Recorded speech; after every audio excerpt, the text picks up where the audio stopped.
এই মৌলিক শিক্ষার গুরুত্ব অপরিসীম। আপনাদের এখানে একটি প্রতিষ্ঠান রয়েছে যেখান থেকে এই বাংলাদেশের প্রত্যন্ত অঞ্চল থেকে আপনাদের এখানে সন্তানরা শিক্ষা গ্রহণ করার জন্য আসে। বিশ্বনবী সাল্লাল্লাহু আলাইহি ওয়াসাল্লাম ওই সমস্ত সন্তানদের ব্যাপারে বলেছেন, আপনারা হাদিস জানেন, বিশ্বনবী বলেছেন, মান সালাকা তরিকান ইয়ালতামিসু ফীহি ইলমান সাহাল্লাহু লাহু মিন তরিকাল ইলাল জান্নাহ। কোন এক লেকচারে আমাদের একজন শিক্ষক তিনি বলেই ফেলে দিলেন যে আমি যেন দেখছি এখানে জান্নাতের মেহমানরা বসে আছেন, বলেন সুবহানাল্লাহ। ছাত্ররা জিজ্ঞাসা করলেন হুজুর কিভাবে? কারণ ওখানে তো সবাই লেকচারার যারা তারা সবাই বাংলার পাস, আর যদি তাদের দুপুর বলা হয়, জিজ্ঞাসা করা হলো কেন? তিনি বলতেছেন তোমরা কি ভুলে গেছো? তারা সিকুম, তোমরা কি ভুলে গেছো আদার হাদিস, ওই হাদিস যেখানে বিশ্বনবী বলেছেন, মান সালাকা তরিকান ইয়ালতামিসু ফীহি ইলমান সাহাল্লাহু লাহু মিন তরিকাল ইলাল জান্নাহ। যে ব্যক্তি ইলম অন্বেষণের জন্য পথে বাইর হয়, সে ব্যক্তি যাবে জান্নাতের পথে বাইর হবে, বলেন সুবহানাল্লাহ। সম্মানিত মুসলিম, আপনাদের এই শিক্ষা অঙ্গনে বাংলাদেশের প্রান্ত দূর দূরান্ত থেকে যে সমস্ত সন্তানরা পড়ালেখার জন্য আসে, তাদের অবহেলার জন্য আপনারা দেখবেন না, অবহেলা করবেন না।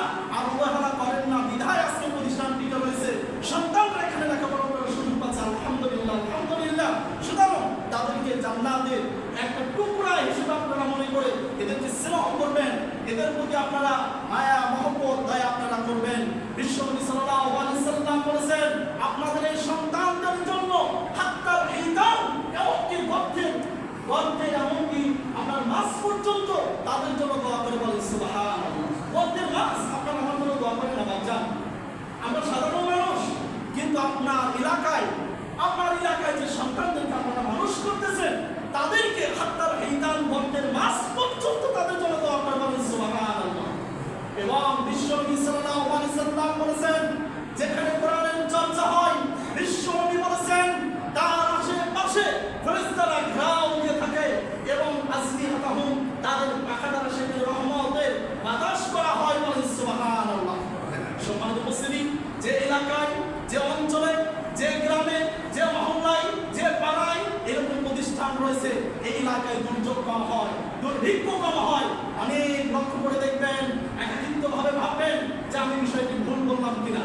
সম্মানিত মুসলিম, আমরা দেখেছি যখন কোন প্রতিষ্ঠানে আমরা পড়ালেখা করতাম, বাস্তবেই এলাকাতে দেখবেন ঝড় তুফান হয়ে গেছে, আলহামদুলিল্লাহ আশেপাশে ভাগ্যে চলে সব কিছু শেষ, কিন্তু ওই অত্র এলাকা অক্ষত রয়েছে, আলহামদুলিল্লাহ। সম্মানিত মুসলিম, এই জন্য এটা একটি বড় নিয়ামত, এটা একটি বড় আল্লাহর কাছে নিয়ামত, আপনারা এটাকে ধরে রাখবেন ইনশাআল্লাহ। সম্মানিত মুসলিম, তাৎপর্য এই শিক্ষা অন্তরে ভয় তৈরি করে। আজকে আপনারা জানেন এই বিশ্বে অনেক শিক্ষা প্রতিষ্ঠান গড়ে উঠেছে, আলহামদুলিল্লাহ। আমরা তাদেরকে ছোট মনে করছি না, তবে যে ইলম শিখলে আল্লাহর অন্তরের ভিতরে, মানুষের অন্তরের মাঝে ভয় তৈরি করে দেন, ভয় সৃষ্টি করে দেন, এই একমাত্র কওমি অঙ্গনের শিক্ষায় দিয়েই তৈরি হয়, বলেন সুবহানাল্লাহ।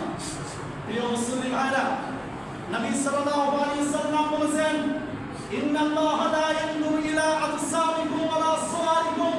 কঠিন কিয়ামতের দিন আল্লাহ সুবহানাহু ওয়া তাআলা আপনাদের এই দেহ কাঠামোর দিকে আল্লাহ লক্ষ্য করবেন না, কার দেহ চিকন, কার দেহ মোটা, কার দেহ হ্যাংলা পাতলা, কার চেহারা কুৎসিত, কার চেহারা সুন্দর, কে সুদর্শন পুরুষ, কে সুদর্শন পুরুষ না, এগুলোর দিকে আল্লাহ আলামিন তাকাবেন না। আল্লাহ সুবহানাহু ওয়া তাআলা তাকাবেন, ওয়ালাকিন ইয়ানজুরু ইলা কুলুবিকুম, তোমাদের অন্তরের দিকে তাকাবেন, যে তোমাদের অন্তরে আল্লাহর ভয় আছে কিনা, তোমাদের অন্তরের মাঝে আল্লাহর ভয় আছে কিনা। সহিহ বুখারীতে এইভাবে হাদিস এসেছে, এটা সুনান নাসাঈতেও এসেছে। আল্লাহর নবী বর্ণনা করতেছেন, দেখুন আল্লাহর অন্তরের ভিতরে, আমাদের অন্তরের ভিতরে আল্লাহর ভয় যদি কিঞ্চিত পরিমাণ যদি থাকে, এই সম্পর্কে বিশ্বনবী হাদিস বর্ণনা করছেন। আল্লাহর নবী সাল্লাল্লাহু আলাইহি ওয়াসাল্লাম বলতেছেন, পূর্বের যুগে একজন ব্যক্তি ছিল যে নিজের প্রতি পাপ করার মাধ্যমে জুলুম করেছিল। মৃত্যুর আগ মুহূর্তে সন্তানদেরকে বলল, বাবা আমি তো নিজের প্রতি অনেক জুলুম করেছি, নিজের প্রতি অনেক অবিচার করেছি, আমি যখন মারা যাব তখন তোমরা আমাকে পুড়ে সারখার করে দিবে, এই ছাইগুলো দুটি ভাগে ভাগ করবে, একটি অংশ তোমরা পানিতে ভাসিয়ে দেবে, আরেকটা অংশ তোমরা বাতাসে উড়িয়ে দিবে, যাতে আল্লাহ আমাকে না ধরতে পারে। ঘটনা সহিহ বুখারীতে এসেছেন, সম্মানিত উপস্থিতি, সন্তানরা পিতার কথা শুনে তাই করলেন। পিতাকে পুড়িয়ে ছাই করলেন, দুটি ভাগে ভাগ করলেন। একটি অংশ ছাই তারা বাতাসে উড়িয়ে দিল, আরেকটি অংশ তারা পানিতে ভাসিয়ে দিল। আল্লাহ সুবহানাহু ওয়া তাআলা যেটা বাতাসে উড়িয়ে দিয়েছে সেটা কোথায় পড়েছে? জমিনেই পড়েছে। আর যেটা জমিনে আছে সেটা তো জমিনে আছেই। এই জন্য হাদিসে এইভাবে সত্য উল্লেখ করা হয়েছে, ইসমাঈল মাফি, হে জমিন তোমার ভিতরে যা কিছু রয়েছে সব কিছুকে তুমি একত্রিত করো। জমিন আল্লাহর কথা শুনে দেখুন যেখানে যা কিছু দিয়েছে সব কিছুকে একত্রিত করে দিলেন জমিন। এরপর আল্লাহ সুবহানাহু ওয়া তাআলা বলেন কুন আও ফায়াকুন, মানুষ হিসেবে সে রূপ হলো। এরপর আল্লাহ রাব্বুল আলামিন তাকে জিজ্ঞাসা করলেন মা আমালুকা মা সানাতা, তুমি যে কাজ করেছো এই কাজে তোমাকে কে উদ্বুদ্ধ করেছে? আল্লাহ সুবহানাহু ওয়া তাআলার সামনে এসে বলল মাখাফাতুকা ইয়া রাব, খাশিয়াতুকা ইয়া রাব, আল্লাহ তোমার একমাত্র ভয়, আল্লাহ তোমার একমাত্র ভীতি আমাকে এই কাজ করতে বাধ্য করেছে। কারণ আমি নিজের প্রতি এত জুলুম করেছি পাপ কাজ করার মাধ্যমে, নিজের প্রতি এত অন্যায় করেছি পাপ কাজ করার মাধ্যমে, নিজের প্রতি এত অত্যাচার করেছি পাপ কাজ করার মাধ্যমে। আল্লাহ তুমি যদি আমাকে ধরতে সক্ষম হও তাহলে তুমি আমাকে জাহান্নামে দিবে, আমাকে তুমি শাস্তি দিবে। তোমার এই ভয়ের কারণে আমি এই কাজ করতে বাধ্য হয়েছি। আল্লাহ সুবহানাহু ওয়া তাআলা বললেন তোমার এই ভয়টুকুর জন্য আমি তোমাকে জান্নাত দিয়ে দেব। সুবহানাল্লাহ। সম্মানিত উপস্থিতি, আল্লাহর ভয় বিন্দু পরিমাণ, আল্লাহর ভয় সরিষার দানা পরিমাণ অন্তরের ভিতরে যদি তৈরি করে তাহলে একমাত্র এই কওমি শিক্ষা অঙ্গনী তৈরি করে।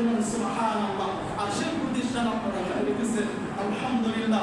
সম্মানিত উপস্থিতি, এই কওমি অঙ্গন সন্তানকে সুশিক্ষিত করে, সুশিক্ষিত করে এই সন্তানকে। আজকে মিরপুরের ঘটনা আপনারা জানেন, একটি মা অবহেলিত, যার সন্তান সচিব, যার সন্তান বইয়ের টিচার, যার সন্তান কানাডা প্রবাসী, সেই সন্তানের মা, সেই সন্তানের মা জননী 7 দিন ধরা ওই ক্লাবের ভিতরে বসেছিল। আল্লাহ সুবহানাহু ওয়া তাআলা স্পষ্টভাবে বলেছেন ওয়া ক্বাদা রাব্বুকা আল্লা তা'বুদু ইল্লা ইয়্যাহু ওয়া বিল ওয়ালিদাইনি ইহসানা। যেখানে আল্লাহ রাব্বুল আলামিন তার ইবাদত করার পরে পিতামাতার ইবাদতে পিতামাতার খিদমত করার ব্যাপারে যেখানে বিশ্ব আল্লাহ রাব্বুল আলামিন আদেশ করেছেন, বিশ্ব নবী সাল্লাল্লাহু আলাইহি সাল্লাম তিনার কাছে একজন ব্যক্তি আসলেন, আসার করলেন ইয়া রাসূলুল্লাহ আমার চারিত্রিক এই অধিকার পাওয়ার জন্য সবচেয়ে বেশি হকদার বিশ্ব নবী বলেন তোমার মা, তোমার মা, তোমার মা। 3 বার এভাবে বললেন, 3 বার তিনি বলেছেন প্রত্যুত্তরে বলেন আসুন তোমার পিতা। আর সেই জননীকে আজকে বইয়ের টিচার, আজকে সচিব, কানাডা প্রবাসী, তার নিয়ম শুনলাম একটা ইংলিশ মিডিয়ার তিনি লেকচারার, তিনি মাকে আজকে 7 দিন ধরা বসে মানলো। সম্মানিত উপস্থিতি, এরকম নজির কওমি মাদ্রাসার ছাত্র কলেজ বলে হবে নজির নেই। এই যে আপনাদের কাছে কলেজের আবেদন রাখবো, সন্তানকে আপনারা সুশিক্ষিত করুন। সন্তানকে শুধুমাত্র ওই একাডেমিক শিক্ষা দিয়ে শেষ হবে না, সন্তানকে আল্লাহর ভয় ঢুকিয়ে দিন। আপনার অধিকার সম্পর্কে জানান, সমাজের অধিকার সম্পর্কে জানান, রাষ্ট্রের অধিকার সম্পর্কে জানান, তার কর্তব্য সম্পর্কে অবহিত করুন। ইত্যাদি বিষয়গুলো এখন থেকেই সন্তানকে সচেতন করুন, সন্তানকে জানান। আল্লাহ সুবহানাহু ওয়া তাআলা এর মাধ্যমে আপনার সন্তানকে সুশিক্ষিত করবেন, এর মাধ্যমে আপনি তার কাছ থেকে সঠিক ব্যবহার পাবেন বলে আশাবাদী ইনশাআল্লাহ।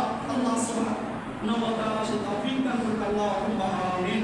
সম্মানিত উপস্থিতি, সময় যেহেতু সংক্ষেপ, বলার অনেক কিছু ছিল। মহান আল্লাহ সুবহানাহু ওয়া তাআলা যদি আমাকে তৌফিক ইনায়াত করেন আমি আবার আসবো ইনশাআল্লাহ। এই ওয়াদা ব্যক্ত রেখে এখানে আলোচনা সমাপ্তি করছি। আমার